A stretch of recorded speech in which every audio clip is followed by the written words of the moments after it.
So today we will study class 12 का topic the first general elections, जो कि हुए थे 25 अक्टूबर 1951 से लेकर 21 फरवरी 1952 के बीच में।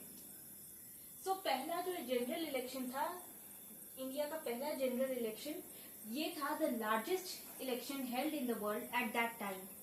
उस टाइम का सबसे ज्यादा लार्जेस्ट इलेक्शन था और इसको ऑर्गेनाइज करने के लिए एक इलेक्शन कमीशन फॉर्म की गई जनवरी 1950 में, जब हमारा constitution came into force, adopt हुआ, फिर केम इनटू फोर्स जनवरी 1950 में, आपको पता है। उसके बाद ही इलेक्शन कमीशन उसी साल फॉर्म की गई एंड उसके इलेक्शन कमिश्नर जो थे वो थे सुकुमार सेन। और इलेक्शन कमीशन इस इलेक्शन को फ्री और फेयर तरीके से, फ्री एंड फेयर वे में कंडक्ट कराना चाहती थी।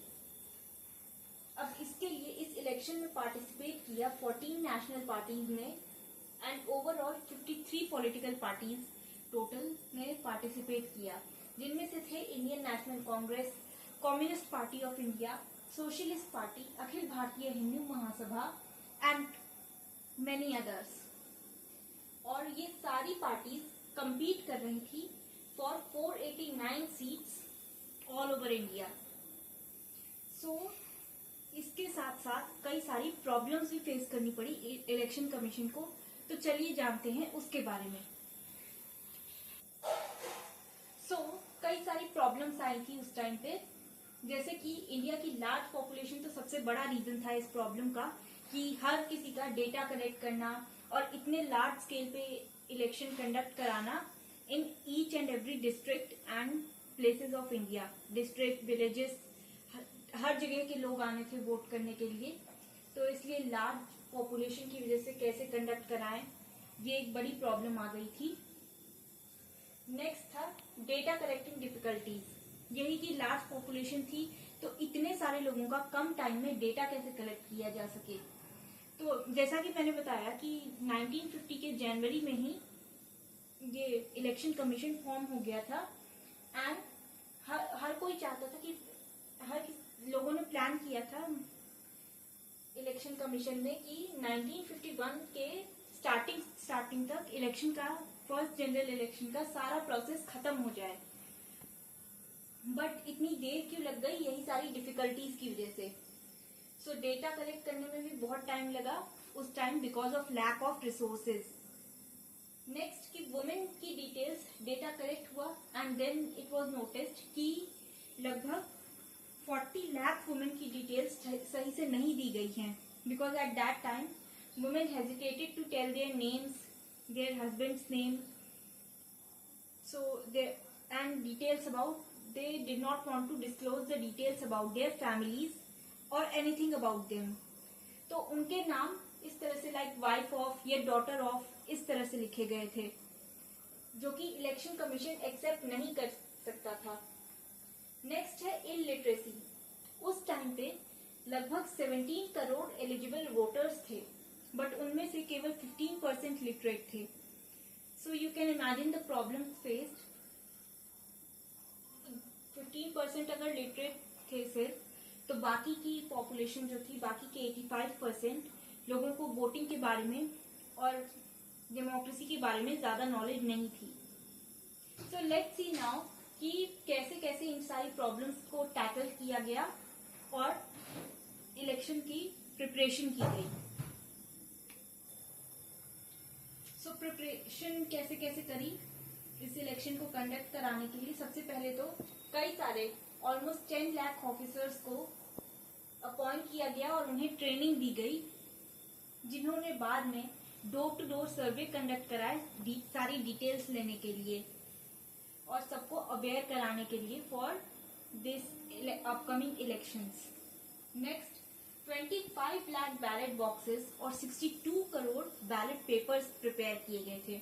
अब जैसा कि आप सब जानते हैं कि ईवीएम मशीन्स बहुत बाद में आई थी, उस टाइम पे बैलेट बॉक्सेस और बैलेट पेपर्स के थ्रू इलेक्शंस कंडक्ट किए जाते थे, जिसमें कि पार्टी सिंबल्स, इन बैलेट पेपर्स में हर पार्टी के सिंबल्स लगे रहते थे। हर पार्टी को सिंबल दिया गया था और लोगों को उसमें से सेलेक्ट करना होता था कि उन्हें किस पार्टी को वोट देना है। तो इसमें भी बहुत ज्यादा टाइम लगा, बहुत ज्यादा लोग लगे।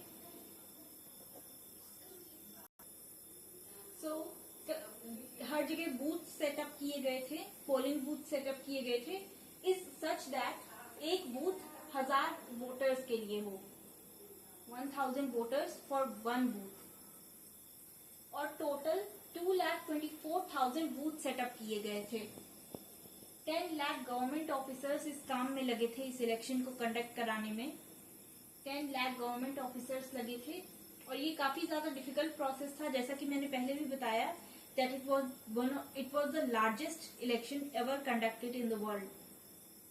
Next, प्रोग्राम बनाए गए to spread awareness and educate people. जैसा कि मैंने पहले बताया कि illiteracy भी एक प्रॉब्लम थी, illiteracy and lack of awareness.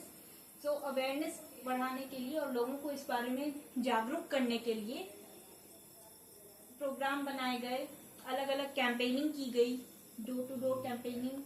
Her political party अपना प्रचार कर रही थी, जैसे आज के टाइम में भी करते हैं। और ये इंश्योर करने के लिए कि कोई भी की चीटिंग ना हो और कोई भी इंसान 2 बार वोट ना दे दे, एक इंक प्रिपेयर की गई थी। अब डिटेल्स तो ली ही गई थी लोगों से, डेटा तो लिया ही गया था लोगों से कि उनके बारे में, और लिस्ट प्रिपेयर की गई थी उसके अकॉर्डिंग। वोटर्स की हर बूथ के वोटर्स की लिस्ट प्रिपेयर की गई थी। उसके साथ साथ एक इंक भी प्रिपेयर की गई थी जो कि वोटर के हैंड पर 1 हफ्ते के लिए रहती थी। So now let's see the results of this election. अब इसके रिजल्ट्स क्या हुए? कांग्रेस 75% लोकसभा सीट से जीत गई और 68.5% सिक्योर करी सीट स्टेट असेंबली में। सो कांग्रेस ने उस टाइम के 489 लोकसभा के 489 सीट्स में से 364 सीट्स जीती थी। और opposition party as an opposition party emerge हुई कम्युनिस्ट पार्टी ऑफ इंडिया, जिसे मिली लोकसभा में 16 seats. So that was all about the first general elections. I hope ये आपको समझ आ गया हो। So मिलते हैं नेक्स्ट वीडियो में, जहां हम बात करेंगे अगले टॉपिक के बारे में, which is the linguistic reorganization of state.